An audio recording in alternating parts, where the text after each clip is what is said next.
All right. So yeah, my name's Jason, And I'm Eno.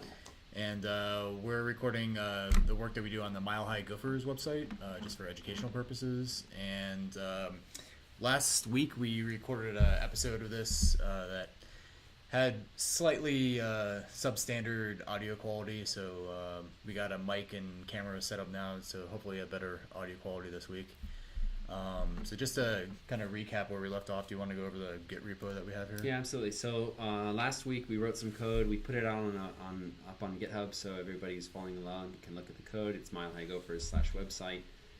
We got a little README here, and sure enough, here's all the code that we wrote last time. Awesome code that we wrote. Yeah, but so there's basically two big concerns that we're going to address in this episode. Number one, this is not super fast. If you actually hit the website, here it is. We're not going to worry about the presentation for the moment, but we're hitting about 357 milliseconds, and we're going to see if we can make it a little bit faster than that. Yeah, I mean that's reasonably fast. It's not It's pretty horrible, good, but it's under 1 second. I would like to see it go down to like 100 milliseconds. Yeah, it's an opportunity to talk about like caching and concurrency and all that stuff. Yeah, we have a little bit of a outline here of things that you might want to discuss. So using concurrency to speed up the request time, so we make all the requests in parallel instead of serially, and then once we complete that, we want to kind of do the polling in a separate Go routine, and then have the polling update a cache, and then just have the web server, whenever it gets a request in, just read from that cache, so it's like a really fast operation. And then I think there's like general cleanup that we want to do on the repo. Finally, we don't want all that in one big main file. I think we can make it a little nicer. There's a lot of stuff they can do to make this better. So let's get started. Yeah, let's get started. I'm gonna leave this pane over here, just with our process running. Let's go into projects, HG. So just to confirm the time on that. Oh, that's failed request. Turn the server on. So about 600 milliseconds there. 300. So I think what happens is perhaps the API is doing some caching, but it's like 300 to 600 milliseconds for the request. So the thing is, though, that every time we make that request, we're going out and getting that bit of data. And the thing is about meetups, second to second, the meetup pages are most definitely not changing. Honestly, the meetup page probably doesn't change even once a day. It's probably changing like once a week or so, but maybe for a good user experience, we'll make sure that the thing's up to date within the hour, perhaps. I don't know. One thing I want to add before we get started on anything is in the main, when we start up the server, let's just say where we're listening. So log.print. This is like the Kelsey Hightower log line, right? Like in one of his talks, or maybe many of his talks, he says that when you're starting a server, it's really nice to print out a log line so you have some kind of confirmation that your process is actually running. What do you want to call this? Adder? Yeah.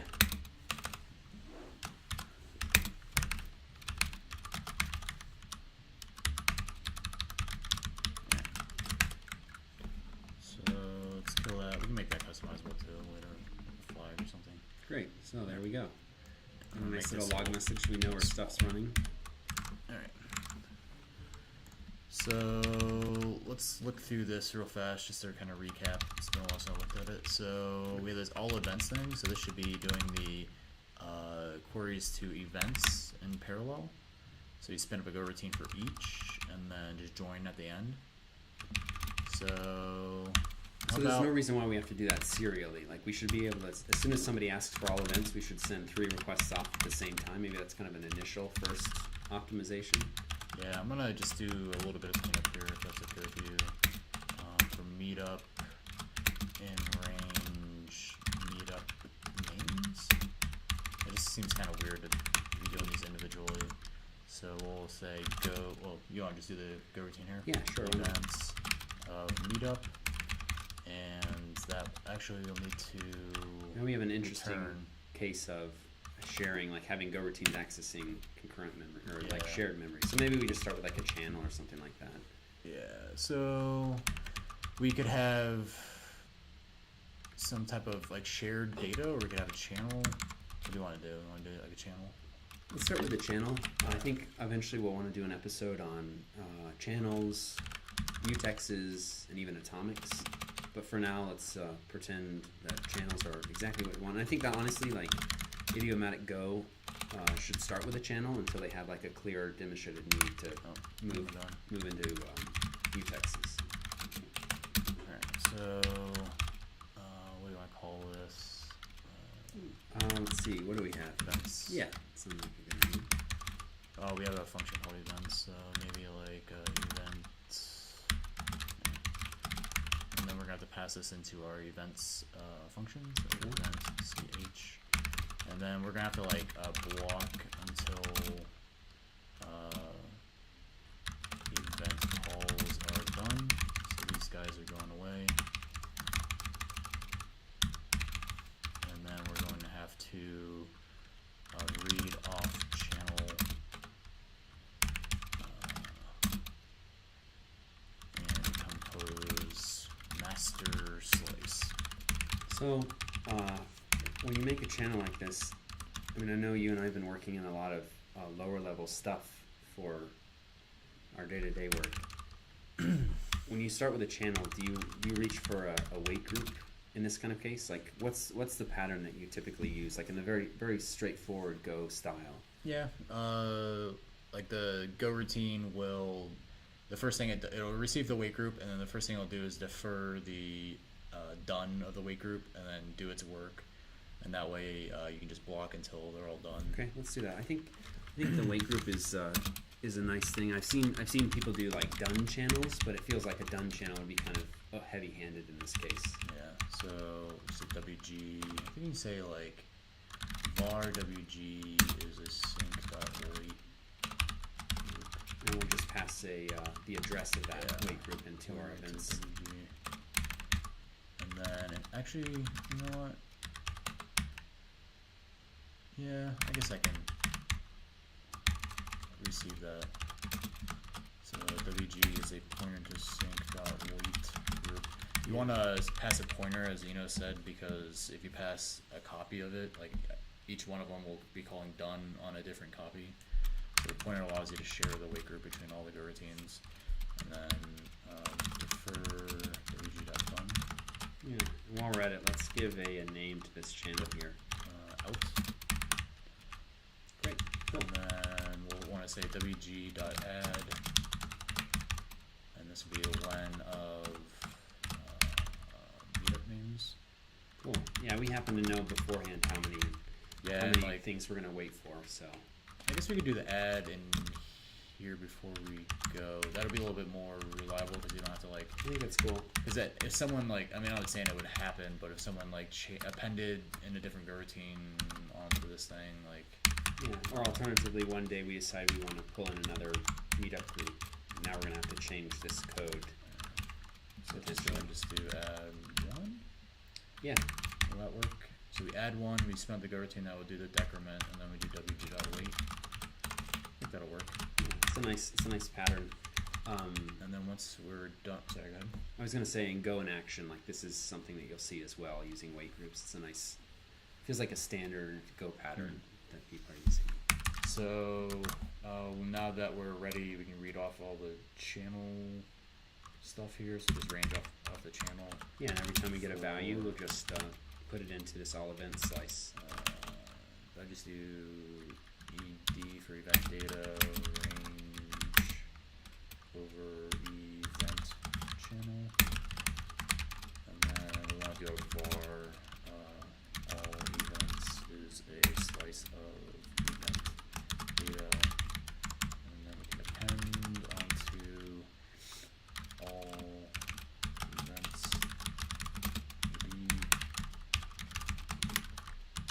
Cool. Unlike an array or a slice, for instance, when you're ranging over a channel, you're not going to get an index. Yeah, we got to close the channel as well.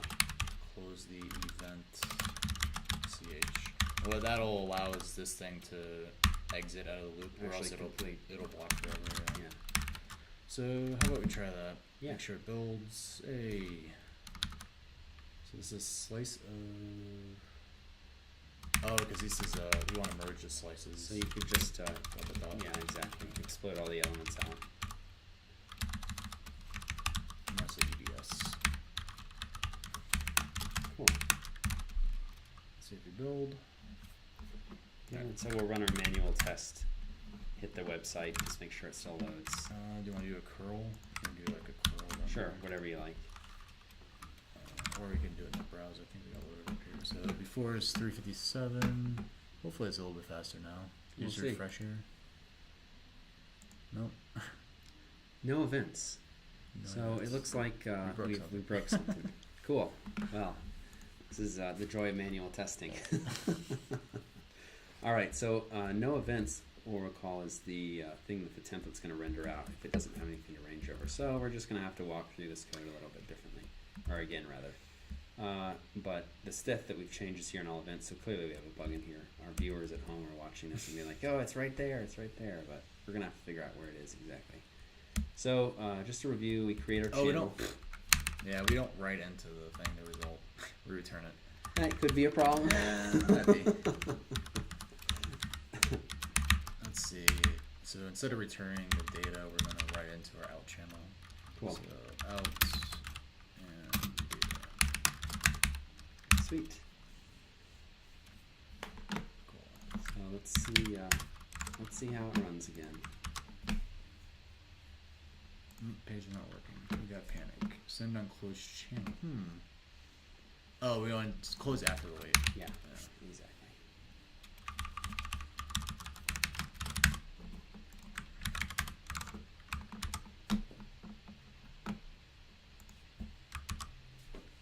So it looks like we still have we're deadlocked somewhere. something blocking here.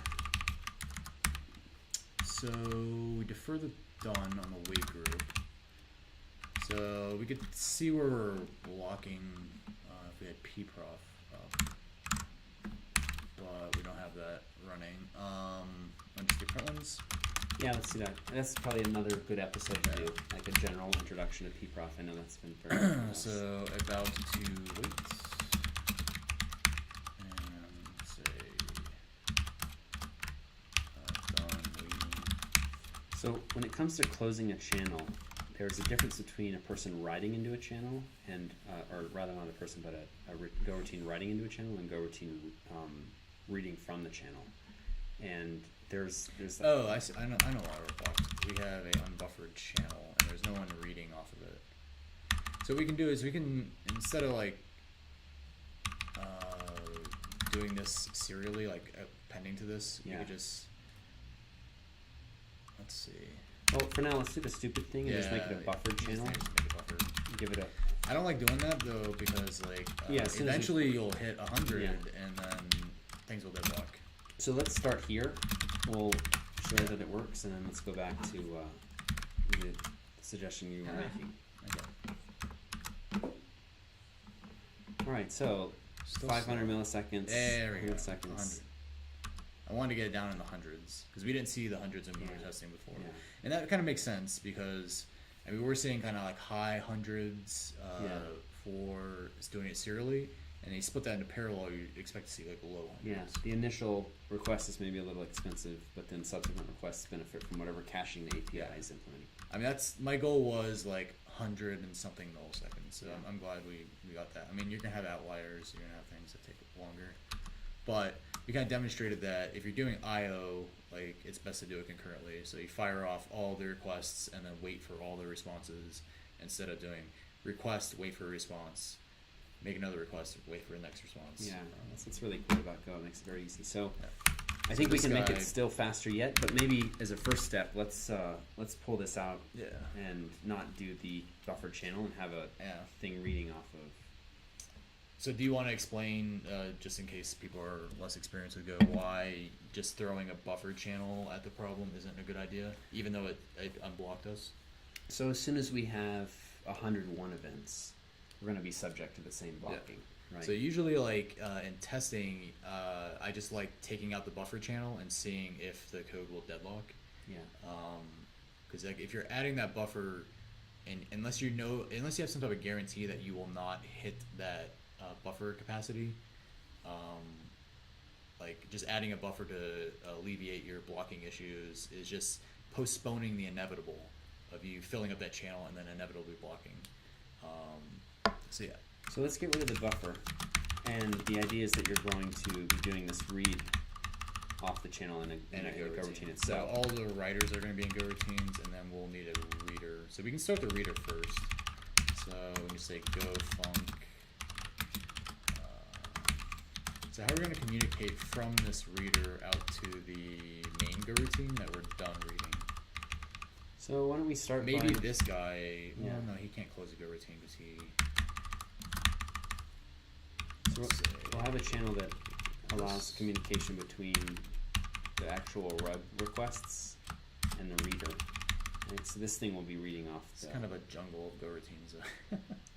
It is. That's all right. Let's get a working implementation, because I think ultimately what we want to do is we want to make it such that when a user requests the web page, the website really should be able to respond immediately. So it feels like we should have something always running in the background, routinely like fetching whatever Meetup data is available and putting it into some kind of shared state that web requests can access.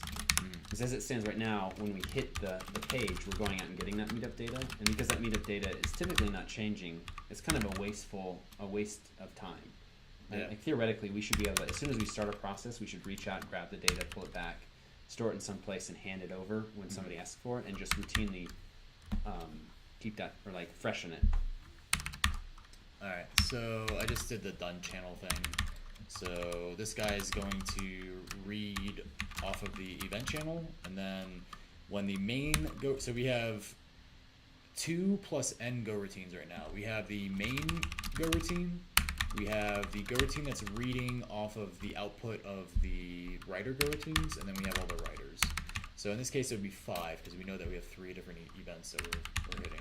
So here's a question. Why are you using an empty or an anonymous struct as opposed to like a bool or an int to channel events or whatever? So a empty struct is a zero bytes thing.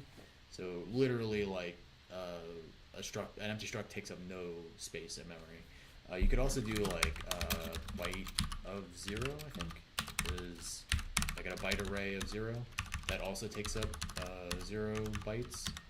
But I mean, it's just kind of like I don't need to put anything in the channel, so to signal to the reader that this channel is not used to convey data, it's used to convey signaling.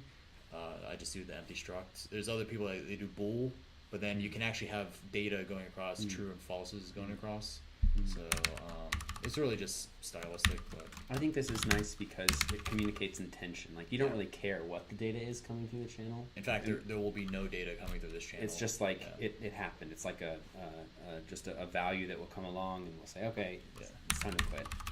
So we're going to close the done channel when we're done reading here, and then we'll have to wait for the close here, because this guy's doing a read of all events, and then we are pending onto all events here. So this is like serializing access to the state. So we have, close this out. I got line language, so I said about you. Always do that. And then the read down here on the channel. So read from done. This is one of the things that I learned from watching Francesc Campoy's talk from GopherCon last year. That once you close a channel, they will always be producing the zero value. Yeah, 0 value. Of whatever the. Yeah, there's actually a Dave Cheney. Yeah, I think, and that's what axioms or something. I think that's what Francesc based his presentation on this post by Dave Cheney. Channel axioms. Yeah, I've read this post several times, and it's so helpful. Yeah, so sending to a nil channel blocks forever, receiving from nil channel blocks forever, send to a closed channel panics because you can't do Makes that, sense. and receiving from a closed channel gives you the Turns zero to value. Yeah. So those are some things that you just want to keep in mind. Yeah, I think whenever I see a post from Dave's on Dave's blog, like I'll always go right away to read it because it's always like succinct, to the point, and very educational. So this done is being used by this, and then event channel is read. Yeah, I think it's fine. Yeah, I think you have a nice thing. You're setting up your channels. You're setting up your actual data that you're going to be reading into. Alright, you want to see if it works? Will it blend? Yeah, actually, sorry, right here on line 74, here we're declaring a variable, and then we're mutating the variable in a Go routine. Yep. It seems like a problem, doesn't it? So it would be. So basically, any Go routine should be. So you have n number of Go routines reading from the same shared data. That's perfectly fine. The problem you encounter is when you have a Go routine reading from shared state while another Go routine is writing to a shared state. So those events you have to serialize. And so if you read through this, we have this shared state. It's shared between this Go routine and actually technically, no, it's just this Go routine and the main Go routine. So let's look at all the places that it's being used. What is it? Shift 8. Yeah. So it's first it's shadowing the function, which is a little bit wonky, but maybe we can fix that. Yeah. So it's declared here. We do writes to it within this Go routine, and then we do a read from it here. So if this thing wasn't serialized, if they didn't synchronize their access to that state, then it would be a data race. Yeah. Maybe we compile with a data race detector, see if we run into that. That's a good idea. I don't think we will though, because we go through this channel operation. Yeah. So we close the channel, and this guy's gonna wait for the channel to be closed. So that means that all of these writes have to happen before the read. So it's kind of like a happens before relationship. Yeah. So yeah, I think we're safe, but let's go ahead and let's compile with the race detector. Can you do go run with the race detector? I don't know. Maybe we just do go build race, and then so the race detector won't find everything in all cases, but it will find a lot of like the common mistakes, right? Yeah, it'll find data races. So the thing that you pointed out, it should find if it occurs. Why is go build race blocking? Can you do just a straight up go build? I don't have a workspace. Maybe that's a problem. Because we don't have like a Go workspace here. It's just like a bare do we need to set our... Let's see if Go run can do it. Go run race. It's probably standard there. Nope, that doesn't do race. So we'll have to set up a Go path here. So how do we go back out and say mkdir, you want to say mhg, or we're going to call the name of the series Go Build It. So maybe Go Build It. And then we'll echo layout go into .mrc. Allow. So this is a tool that Eno and I think a lot of people use in the Go community to set up your Go workspace.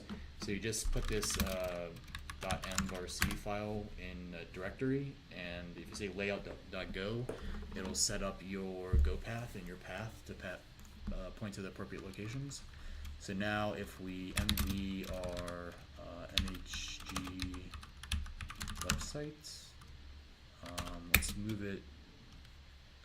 Let's just move it here. Directory. Yeah, and then we want mkdir-p, and we want to say source github.com Mile High Gophers. Mile High Gophers website, and then mv the guts of that MHG website over there. I wonder if it'll pick up the Git repo too. We'll see. I think it will. Into source GitHub rmdir mhg website. Oh, it moved it into it. Okay. So mv start here, and then I have to grab the Git repo too. That should be rmdir mhg website. There we go. Git status. Okay, we go. So now we should be able to do go build with race detector on. Hopefully that was the issue. I don't even know if that was the issue. Let's try just go build. It's bizarre. I've never had the race detector take forever. That is interesting. I mean, we are writing a pretty complex thing here. Yeah. I've never seen the race detector take this long.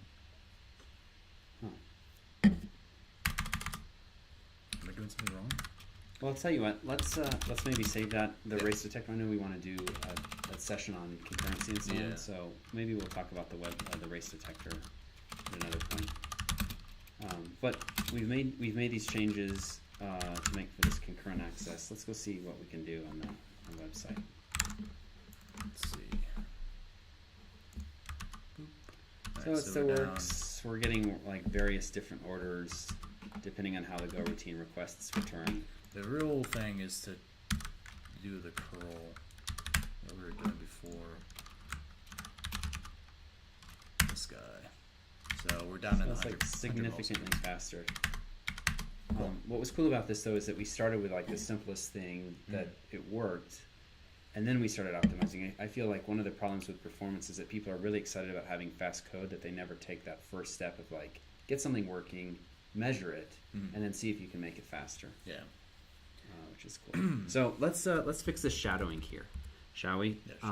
What do we have? We have a bunch of words here. Can we use events? Events is another function, but granted it's not being a call. Maybe that's a little better. Well, we are calling events here, so this guy would have. Oh yeah, no with good. that. Yeah. No good. Let's just call it all, shall we? Yeah. So, oops, didn't want to do that. Let's undo that. What did I do? Let's undo that. So let's do this again. Oops, not this. Yes. So note of that. That's going to stay the same. Note of that, but we'll change this to all. And it looks like our project disappeared underneath us. Yeah. So let's see. We moved it to website, right? No. Actually, let me go back up. You'll have to tell me where we put it. There Oh, there it we is. go. Okay, so let's open up our. Oh, that doesn't like that You either. have to go under website, the website I see. directory. So GitHub. Or let's see. Just, My like Gophers website. website. There we go. So we don't have any jobs open, and we'll open up this guy. All right. So let's do that all events thing again. So there's the function call. Let's do the search. So we'll call it just all. So note of that. Note of that. Yes. Yes. Yes. Yes. Okay. So there we go. And I'm doing. I'm using Vim Go, which is pretty cool to make sure it builds. It looks like it does. So that's cool. So as another little thing, I wonder if, I mean, this is kind of like just obsessing about details, which I've been told is maybe not the best thing, but we have this done channel here, right? And meanwhile, we have this event data, and we're trying to pull off done. Our root problem is we want to like make sure the channel is empty, right? Which is why we have this particular structure. Like there wouldn't be a nicer way to like return a channel of events, because in the end we have to drain the channel, right? Yeah. Trying to think of another way of doing it.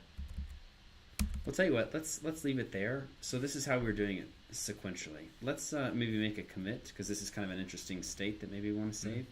And then as a next step, why don't we do a little cleanup of this main file?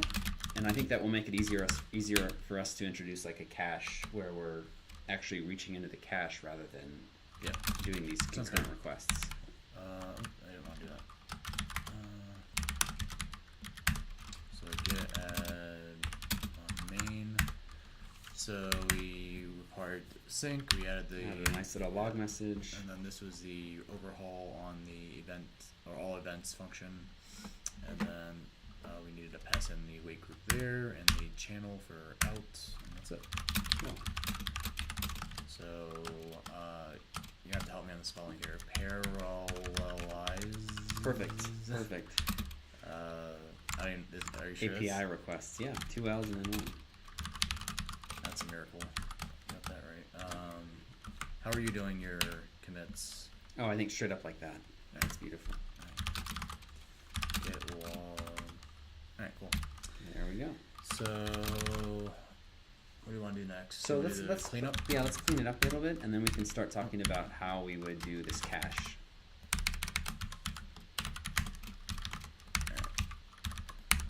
So, I think the first thing is to identify concerns. So we have this templating concern, for instance. So we have some kind of like web UI or web HTML or something like that. We have the concern of actually getting the data. And then, let's see, what else do we have in here? And then, of course, we have this handler concern, which to me feel like three things. yeah.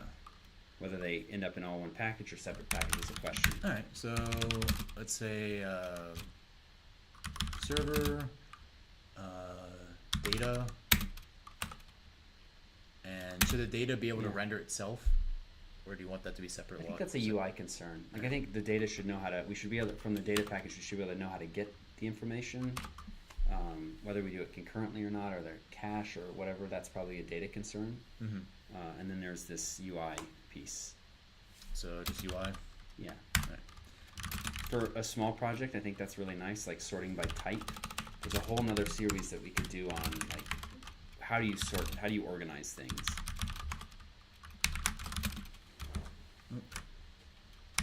So one thing I don't like about the Vimgo thing is that if you create a package and then you create a file in there, it'll do a main package. Assumes main, yeah. But it just assumes main.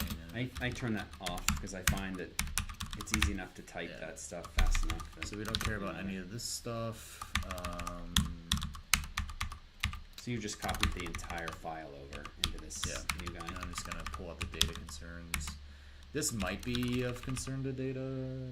Yeah, I think that might be something we'll inject eventually into data. But for now, let's just hard code it here in data. All right, and then event data, obviously, Definitely. the main function goes away.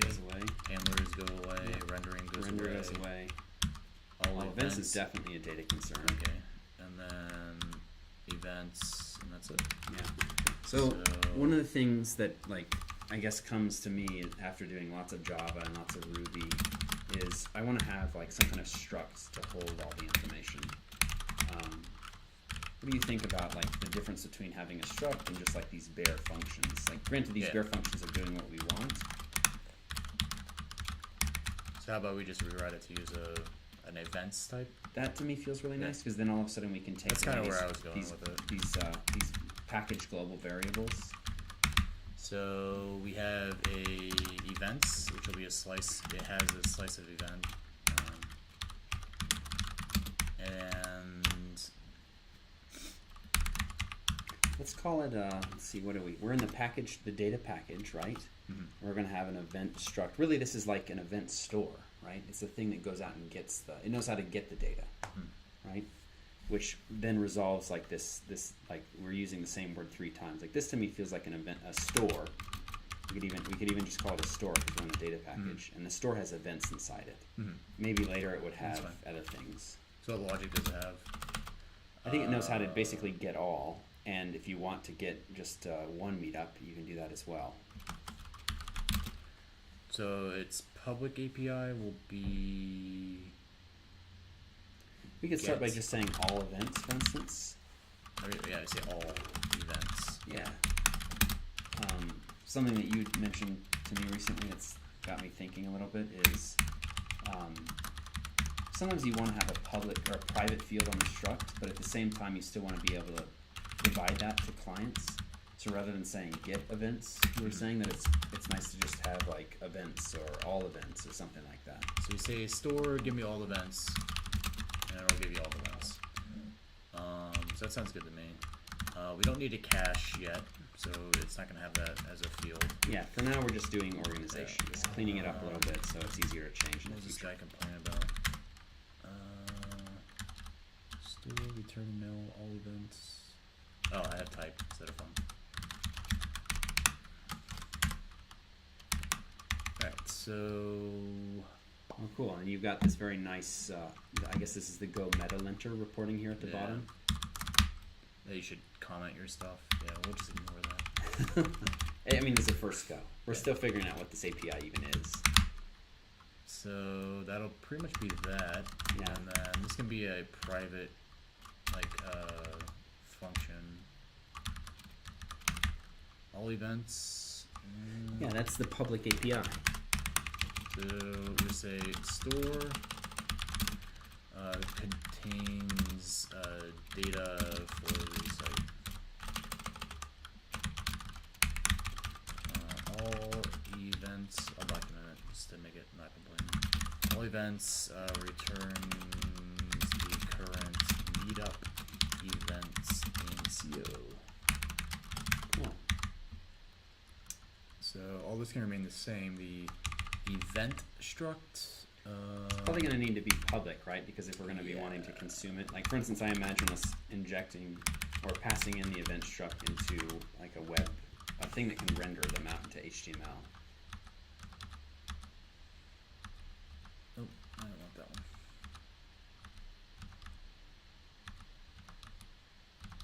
Alright, it should be all of them.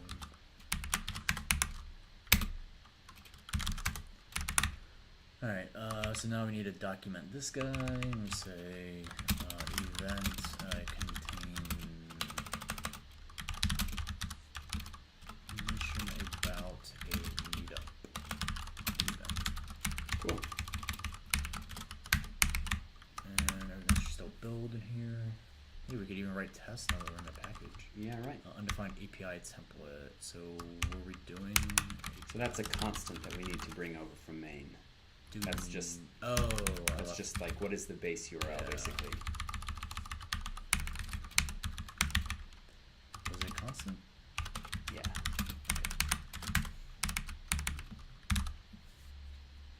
Alright. So that's Cool. good. So that works. So do you want to go back to the main and start make sure using it builds. it? Yeah. I think that's a nice win, right? Like we've clearly separated a concern of just fetching data. Any of this stuff. And then we need this. The handler func is still going to be the same. So this index handler is going to say. So do we want to create a store and give it to the handler? I think, right? I think that's that's the path that you want to take for getting a nice testable interface, right? Because then you can inject an interface rather than concrete type. Yeah. But yeah, for the time being, I would say just new it up right there in the indexed handler. We can when we do our episode on testing, we can talk about how to do this. And you want a pointer to that thing. Yeah. So index handler currently is the actual handler func. Do you want to make that into a type? So that it can have some state? Yeah, let's do that. For the maybe a small shortcut though, just to get us building again, is take this store and just drop it right, like do it inside the index handler. That will work to get us building. Yeah, I mean, granted, even making this a pointer is unnecessary, but for the time being, like we've just extracted this thing and we want to do the minimal set of changes to everything around it. Store all events. And then move out. And then rendering. This goes away. Events goes away. Alright. Down to 53 lines. I don't know about you, but that feels really good because we have like a separate concern that's like clearly about data. It's not about websites. It's not about HTML. Let's see if we still build. Nope. So undefined data and data store. So we should probably go check the top of that package that we just made and make sure that it's got a data name in it. It might just have a main in there still.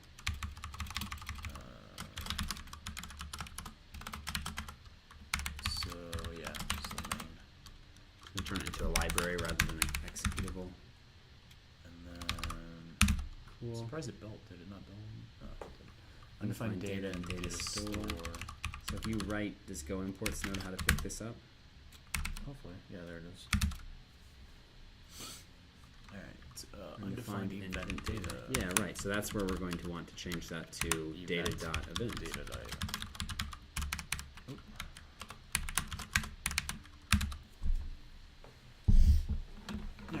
So we're building, let's go over here. We'll run our manual test again, just make sure that we get something. Sure enough we do. Great, we didn't break it. Cool. So let's pull out a rendering? Yeah, rendering. Rendering feels like a completely separate concern from the web server. UI, I think it was. Do you want to call it rendering or UI? I think UI is kind of cool, right? Because later if we decide that we want to render XML, God forbid, or I don't know, even JSON in a way is a UI. I mean, people don't think of APIs as user interfaces, but they really are. Yeah. So let's grab. I'm just gonna throw away all the imports. Just Go imports. So give that to me. We still have our const for our thing. Index template we'll still need. Our main func that goes away. Index goes away. And just render. This is like the same thing where I feel like it would be nice if it were a function on a type, but I don't know. What do you think about that? It's fine. Probably just straight up render for now. So we say render will turn event data, Meetup event data, Meetup event data into something. Into HTML. Well, that's like doing implementation details. Like you said, if you're going to switch it out to be JSON, maybe into something to write out. Yeah. So if that changes the JSON, I imagine it's going to change the JSON. So, all right. So it should be good, and then we go back to our main, and our render stuff goes away. Clean up a lot of this stuff. Becomes UI.render, and then this guy goes away, and all those consts and variables up here go away. So I mean, it's still a small project, so I'm sure there's some people saying, why do we even need to separate out a separate package? It's such a small concern. But for me, like, it's nice to start establishing separate concerns because, you know, small projects inevitably get bigger and bigger and bigger, and it's nice to have like clear lines in the sand between like, this is this concern, this is that concern, which helps the design in my view. So let's go on the server.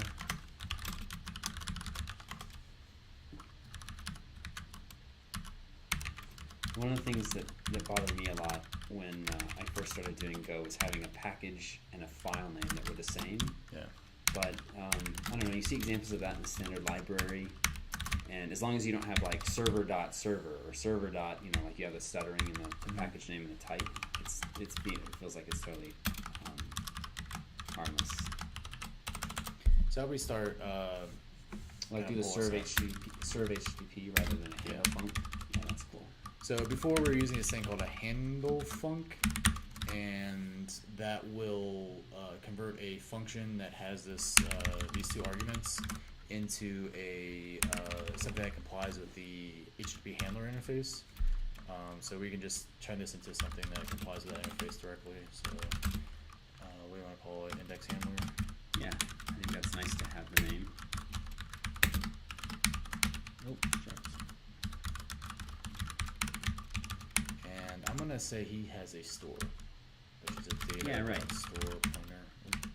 We'll pass in a means to get the data. And that way he just says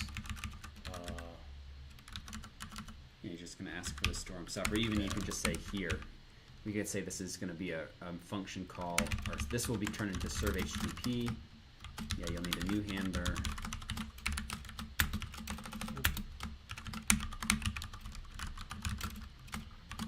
So this is a common pattern for Go. Go doesn't have like initializers or anything, so you have to create your own little constructor functions. So this guy's gonna have a store, which is a pointer to data.store. And I don't think we need to pass that in, do you? Yeah, for the time being. I mean, when we get to the when we start talking about tests, like it's a different story, but for now that's completely fine. And then this is h pointer to index handler. So this guy asks his store, which will now be h.store, to render HTML, and then he writes it out. Same stuff as usual. So before we go back to main here, tell me why you named the receiver as an H as opposed to an I, for instance. You know, that's a pattern that I've seen in Go, and I feel like it's not enough people know about why this is the preferred just feels thing. right. This is, I mean, I guess the initial thing is more like a modifier, right? And the actual type is a handler. I mean, if you have like 20 different handlers, do you want every method to have like a different receiver variable name? Like, Yeah, right. Kind of like It seems like it's a convention here. I've run into a number of people who write a lot of Go, and they'll do the same. I mean, Go allows you to put whatever you want. Yeah, you could put like anything. Yeah, me. Yeah, H is cool. All right, cool. So let's go back to the main then. And this guy's complaining about doc comments, and we definitely don't want the main here. Yeah, you want to get rid of the main for sure. So we're going. Yeah. Just throw it away. And then if you go back to the top, I'm not sure. You're in server package. Cool. So I'm gonna document this stuff. So I don't really feel like you need to document these things because it's kind of common interface. It's kind of a funny thing, but I bet the Go Meta will the Go Meta linter complain? Yeah, it's complaining, but you can just ignore it. All right. Too many arguments. We can't ignore that. You have to actually return it. Index handler. Have I told you about that like documentation-driven development? You have, and I think that'd be a great episode right there. Oh, there's a lot of substance there. We'll cover it. Let me just expose the viewers here to it a little bit. So go doc. I think you do go doc. Can you just say go doc? Yeah. Yeah, there you go. There's also go doc like this. And you say doc, I think. Yeah. So I like running these programs on a package just to see what it publicly exposes, and it'll, if you have comments, like they'll show up. The comments will show up here to document the types. So if I read through this, I'd be like, okay, there's an index handler. It has a constructor and server HTTP. So it's a handler. So yeah, it looks like a sane set of, like if you saw that in GoDoc, you'd be like, oh, I get it, right? Like I know how to use this thing. I know what it does, kind of. And same thing with this. Like, okay, it's like we're dealing with event data. Event contains information about meetup events, so on and so forth. I kind of like doing that because that's like what you're exposing to the rest of the world. You kind of want to make it. To me, that's one of the most fun parts about being a software engineer, thinking about interfaces. It's really like we're kind of a designer in effect. We're designing interfaces, and when you're looking at the GoDoc, you're thinking about an interface. We want something in the server package that just actually creates a HTTP mux, wires up the handlers, and then returns something that you could call like listen and serve on. Returns the mux, I guess. Yeah, that's a good question. Or we could just have it like. That's a good question. Wait, think about interfaces here. What interface do you want to say? Server.start, and then log.fatal. Yeah, we can do that. No way. I mean, I know you're a big proponent of having mains that are. Yeah, I like a very small main, and that comes from all the time looking at like iOS applications that have one line, Java Spring applications that have one line. Even in my view, well-written Ruby gems have like one line in the thing that invokes the command. So we're gonna do 2 lines. So I feel like that. I can live with 2. To me, that looks like that's what main should look like. Like I don't want to have to like read through 100 lines of imperative code to try to understand what's happening. All right, so let's go into our server.go, and then over here we're gonna rip this out into something called start. Start. He takes in an adder string, and he returns a error, and then here. Just return the listen and serve. I'm gonna do a separate serve mux, http.serve mux. I think that's how you have to mute that up.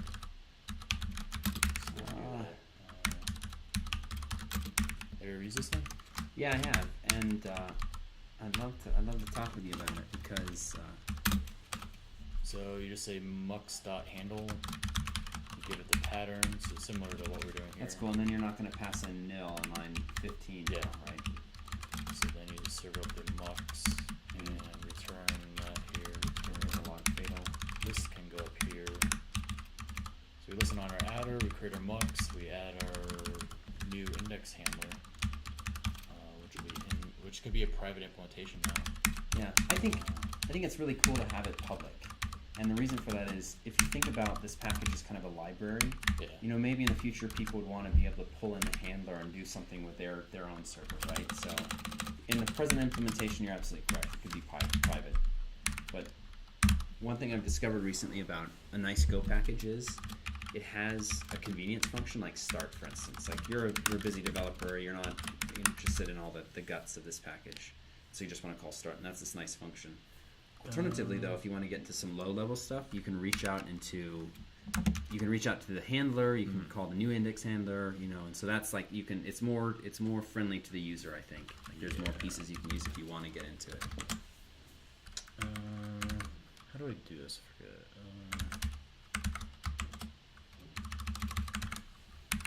So we're not building. Yeah. How do I full screen this split? I forget. So I'm doing tmux stuff. So I think it's like that. Yeah. I was doing Control B pipe instead of Control W pipe. Yeah, we should do an episode on tmux too. Yeah. Tmux is pretty all right. cool. So can I use mux as HTTP handler and argument? Listen server. I think you could. So see if you can build. This is this the builder coming from main? Is that what it is? No, it's coming from the package. Server package. Vim server. So let's do this. Let's just see what listen and serve wants, and we'll give it that. What's a handler?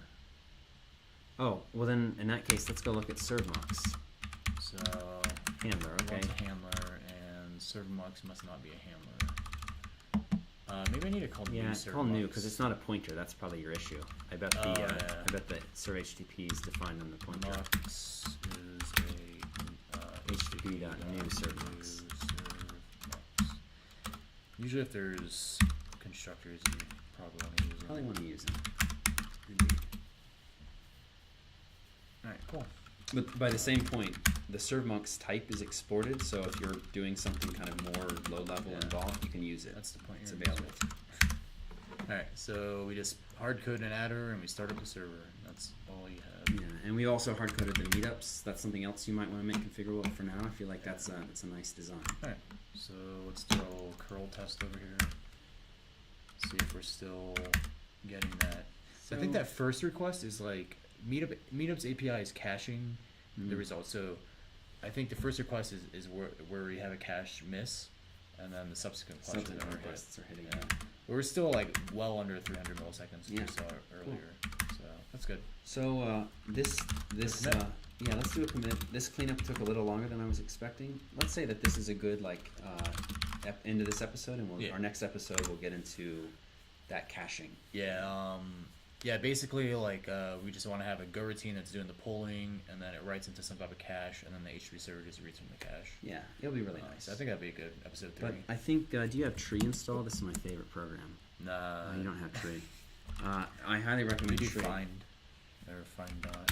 Find dot. So it's a little less exciting, but maybe this is nice. So we have a nicer. We have a nice setup here, right? We've got a very small main. We've got a data package which is concerned with fetching meetup data. We've got a server package which will handle all of the server-related things, and finally we have an UI package that's presently just rendering out HTML, but could easily do JSON, XML, CSV, whatever the UI might happen to need to be. Yeah, I think eventually we're gonna do JSON and then just have the JavaScript make. This is gonna be like an API type component. It feels like that's the Go sweet spot, serving up APIs. All right, so that's it for this episode. We'll put this commit together and ship it up to where was that? Let's show that UI one more time, or the website again. We'll ship it up to this repo, and it will be commit number 2. And next episode we'll get into some caching. Yep, sounds good. Cool. All right, thanks everyone. See you next time.